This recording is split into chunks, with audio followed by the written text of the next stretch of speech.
Last album of the evening. This is My Bloody Valentine with Loveless. In the opening montage, you heard Come In Alone, and now you're going to hear What You Want.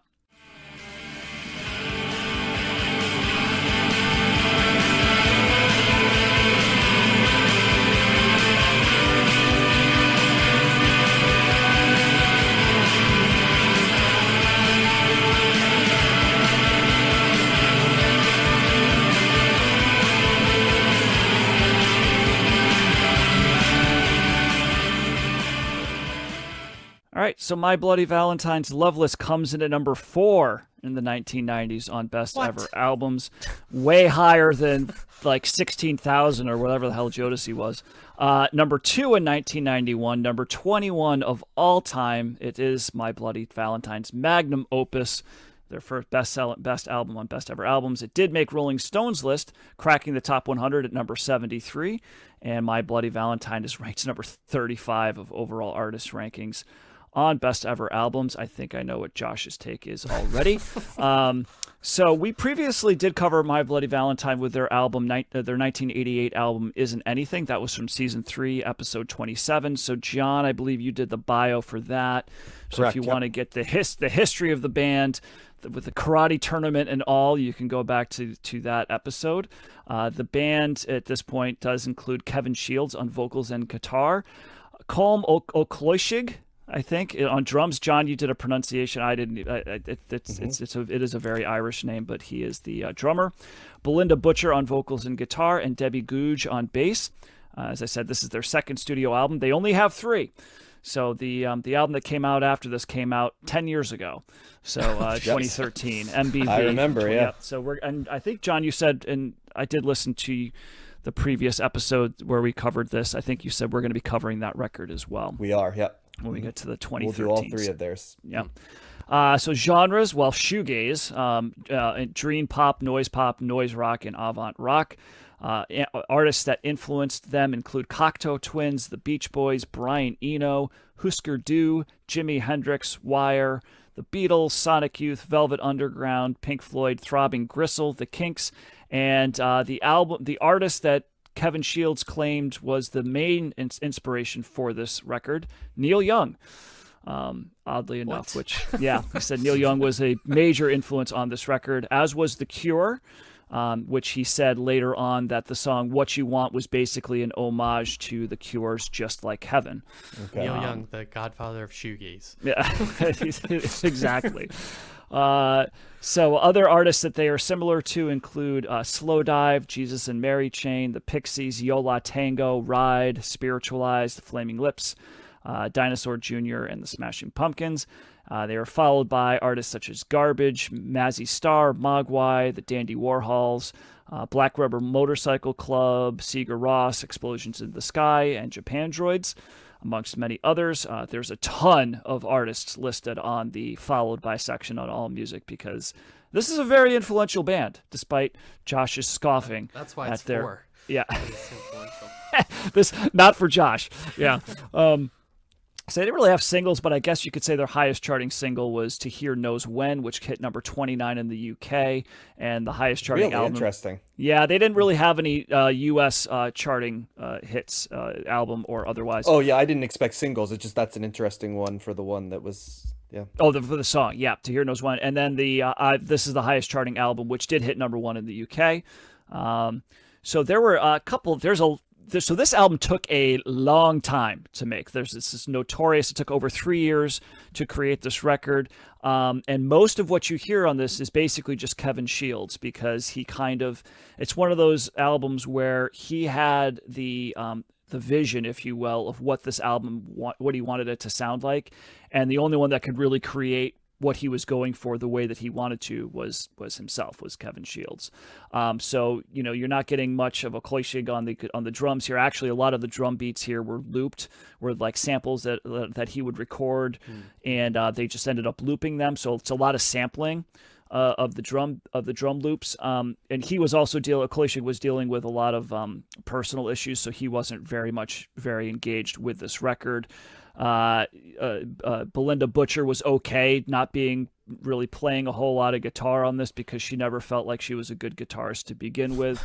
And Gouge just, they just felt like it's not going to be worth the time for Shields to describe to Gouge like what he wants her to do, so he's just going to do it anyway. So, so this is kind of almost like a Kevin Shields solo record in terms of the music. No Obviously, wonder this band didn't have very many albums. Yeah, well, I think they got along okay. I didn't really hear a whole lot. Yeah, they did. They all lost their hearing too, which I thought was interesting. What, they all have like tinnitus or whatever. Yeah, they all have tinnitus. Yeah. So they had a bunch of engineers work on this record technically, but really, Shields said that was really only two, Alan Mulder and Anjail Dutt. They were the only ones that really did anything. He's like, basically everybody else just sat around and fixed tea.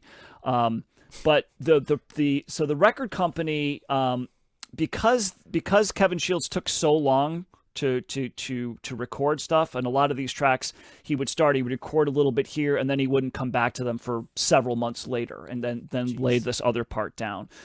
He said in an interview that basically, he works like an on and off switch. Like if he's feeling motivated, if he's got the inspiration, he's all in. But when he's not feeling it, he doesn't see any point of trying to force, producing something or recording anything. So it took a long time. And as a result, the record company basically said, well, we're not going to spend a ton of money on a studio. So they gave them like a lot of cheap studios, which they ended up bouncing around because obviously the studio that they go to was not equipped to get the sound that Shields wanted. So I read there was anywhere from 19 to 25 different studios that they went to record this record. And that also contributed to it taking so long for them to record it. Actually, during the recording of this album, they also recorded and released two EPs. There's the EP Glider and Tremolo. Both of those are named after the technique that Shields used to play his guitar, which he coined the glide guitar. And John talked about this in the previous episode, where it's basically taking the whammy bar, the tremolo bar, and moving it up and down as you're strumming the guitar to kind of give it it's basically like picture just adjusting the volume off and on, so it's loud, soft, like very, very quickly, and that's where you kind of get that echoey kind of guitar sound. The vocals that Shields and Butcher recorded were done in the studio, and when the engineers were present, they didn't want them hearing it. They didn't want them doing anything, so basically they turned off their monitors so they couldn't hear, and they also put a drape in between them and the studio so that they couldn't see them. And the only reason that they could tell that they were actually singing was the monitor kind of like like the little arm of the monitor was moving, so they were like, oh, okay, that we can tell that they're singing. So he really didn't want producers and engineers working on this. He kind of wanted it to be his own thing. So this album cost a lot of money, and the label is called Creation. They actually said that that it almost put them out of business, and it cost almost $500,000. Shields later refuted that and said, no way, they barely gave us any money. Like Colm Kolesic basically was almost homeless, and they were just trying to scrounge up some money. They put him in a flat. But Creation was like, no, they cost us a ton of money. So this is it's an album that's been very much touted by critics. They pretty much loved it right away, and it's been very influential. It's got a very distinct sound. If anybody out there is looking, or wondering what shoegaze is, by all indicators, it's like you go listen to this record, and that's essentially what it is. The vocals, good luck trying to figure out what the vocals are, because they're purposefully obscure.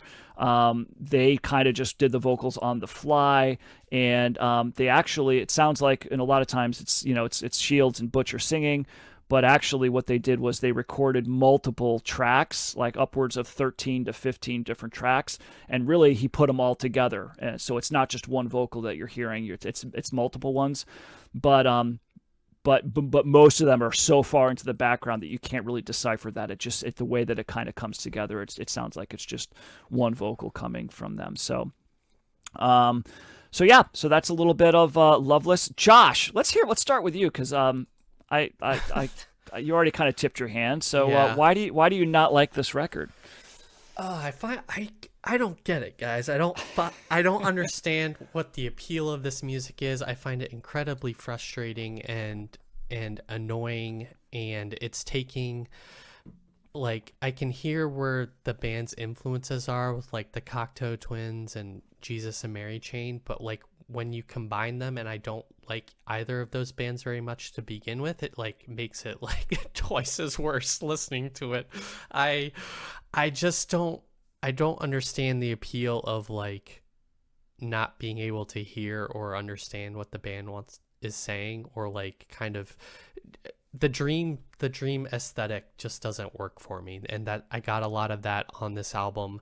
And then the feedback, or kind of like the droning nature of it, and making everything kind of murky and unintelligible, and having kind of feedback, or that kind of noise or static or whatever you want to call it, like equal to the singer and the drums and the other instruments, or more so, to drown it out. That's not like what I want from music. There were things I liked, parts of things I liked on this album. I thought the first song, Only Shallow, had this kind of underlying rhythm that was pretty cool. And then like the last song, Soon, has a melody on it that I really liked. But and Sometimes, which is kind of in the middle, it's kind of got this mellow vibe to it.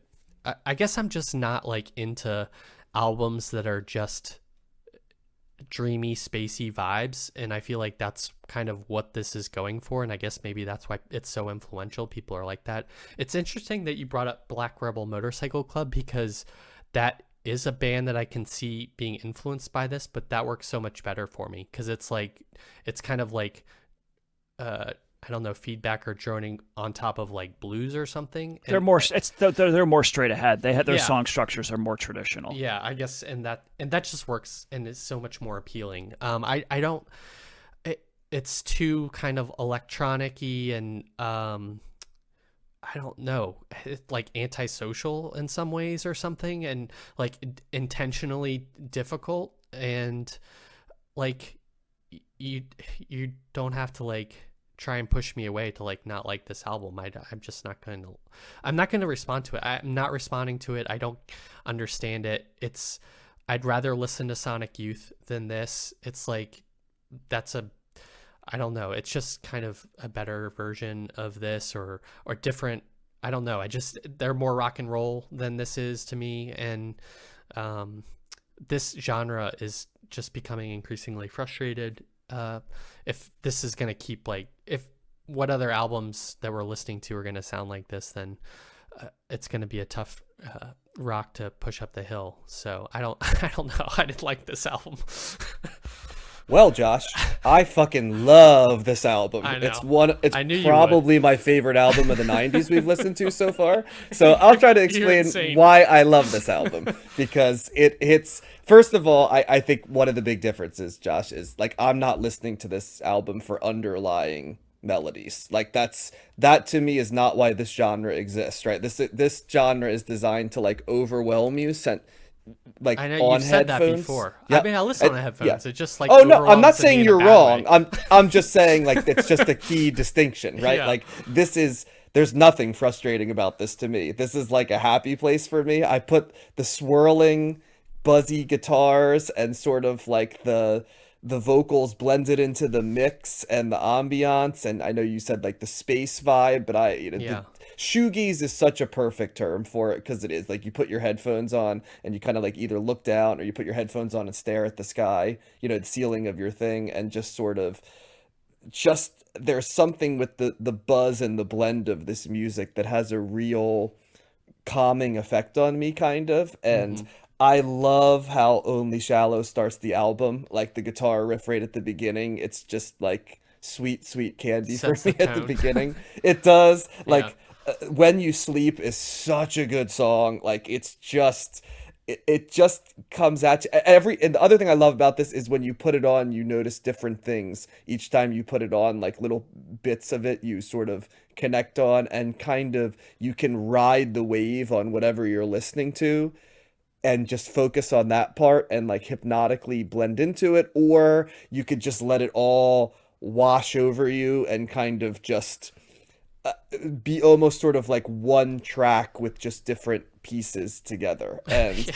from the beginning of Only Shallow to the end of Soon and just everything in between, there's great individual tracks I can listen to isolated. There's a great overall piece together. I think the 48 minutes, it's funny because this is one of the shortest album we cover this week, and yet it expansive. Felt so long to me. I was gonna say, I bet it felt longest to Josh, whereas for me, it's like I put it on, and then by the time I processed it, it was over, and there was no concept of time. Because like when I listen to an album like this, it's not about time or trying to intellectualize it. It's almost the closest I come, guys, to listening to music like how Matt describes he listens to music. It's like, I'm not here for the intellect or the overthinking, I'm here for the vibes, right? Of like what this gives me. And I just like you knew I was gonna like this, I know that this is not a sound that appeals to you, Josh, so I totally get it. I don't want to speak for Matt. I'm pretty confident I know how Matt's gonna feel about this album too, but I'll give him his take along the way. But yeah, this is influential for a reason. It sounds like a lot of stuff that came later, and of course like Josh said, it's also very much a mix of all of sort of the noise rock, proto shoegaze. But I get the Neil Young stuff. I get the Jimi Hendrix stuff, the art rock elements of it as well. Like when they mentioned Wire and stuff like that. It is sort of a syncretic blend of all of that together. And that's where I say you could pull out pieces where you can see a little bit of like the Neil Young album we covered at the end of the 70s, early 80s, right? That had Hey Hey My My on it and stuff like that, like how that could be influential on this. So yeah, this is my highest highest level of recommendation. This may get a 60 out of 60 for me on album chart. That's how much I like this album. It's funny you said hypnotic, because I do kind of get that, but at one point I was like listening, I was like hypnotized into like, why is this song still on? Like, why is it still going? Oh, it just doesn't hit the same way for you. Yeah. So I guess the best example of something I did like that we talked about so far is that Ride album, Nowhere. That's kind of like the best version of what I've liked so far. So that's different than this, but I mean, it has similarities though. Yeah. But it is way more rooted. I used to always joke with that Matt needs sort of the melody and stuff, but I have come to realize that really the person who most needs melody on this podcast is Josh. I think in many ways you need it to be rooted, I think, in some sort of, like familiar sound, I think. So, yeah. Well, Matt, come on in. Enter the structure, chat. I guess. Yeah, I love this album. I knew you would. Yeah, I knew you and I were both gonna love this album. So, and I'm glad that I do, because the last album that we covered of theirs, I remember being a little lukewarm on. I liked it, and I think I liked it more as it went on. But this was a much easier get for me than the previous record. I think Hypnotic is certainly there, but a Hypnotic in a very good way. This album just washes over you. It's just like this. It just grabs you right away and doesn't really let up. And it's interesting, it's Sonic Youth certainly is a band that, it's a contemporary or, kind of in doing similar things here, but this is this is a much more pleasing sound. There's a brightness here. There is and I know you kind of are saying that like, oh, it's not really melody, but it's the tremolo, man. You just like the tremolo sound more than you like the alternate tuning. Tremolo's like it's the effect. I don't know. There's like a dart, like the tuning, it's more, Sonic Youth is more discordant than this. This, for sure. This kind of hits, this, when they hit like certain guitar chords, because a lot of this, there's not a lot of changing of chords. It's kind of just like sticking with the thing that you're doing already. And certainly the effects that Shields is doing is what he became known for, is their calling card. But it's just, I don't know, and it just hits me in a way that's very it's very inviting, I think, in a weird way. And it's juxtaposed against the fact that it's just, yeah, it's a lot of noise, right? It's a lot just like overwhelming noise. And to me, this album gets better as it goes along. I do like the way that it opens. It's got a great opener there. And then you've got like 3 tracks that are that I like, but aren't really what makes the record. Touched is kind of like its own. I mean, it's only a minute long. That might be my least favorite. It's kind of that might be, I don't know, in some ways that's more one of the more experimental tracks on this. But once they get to When You Sleep, it's just like a murderer's row of just like great sounding songs that there's different tempos behind them. There's different beats. There's some songs in here that don't have drumming at all. And then you've got a song that's very drum based, like Soon, that's just got this driving kind of galloping drum behind it. And I love Belinda Butcher's vocals. I like that there is that dream pop element there, which is very appealing to me. And that run of songs 6 through 8, I only said Coming Alone and Sometimes in particular. You said a Murders. That's a particular, like, that as a trifecta. It's like, damn. Yeah, I'd start at When You Sleep. I would start. Oh yeah, there. yeah. When You Sleep's great too. Yeah, that's number 5. Probably best song on the album, actually. Yeah. 5 through 11. And I like song 1 as well, but it just, I love albums that get better and better. But yeah, it washes over you, and it just kind of like, it's hypnotic. It puts you like in this trance-like state that's just like, well, what the hell is going on here, And you're also hearing so much of what's coming later on, whether it's a true shoegaze group or not. The Smashing Pumpkins, for example, kept coming up as being a band that was in Billy Corgan, an artist that was very much influenced by this. But Smashing Pumpkins, you would not say sounds like this necessarily. So like they're another band that's way more. I mean, they have more fuzzed out effects on guitars and stuff. Kind of sounds like a Smashing Pumpkins song. There's elements. Right? Yeah. Mm-hmm. Yes, but I mean, as the whole thing, it's not. This is not Smashing Pumpkins. I would not call a shoegaze band. Right? No.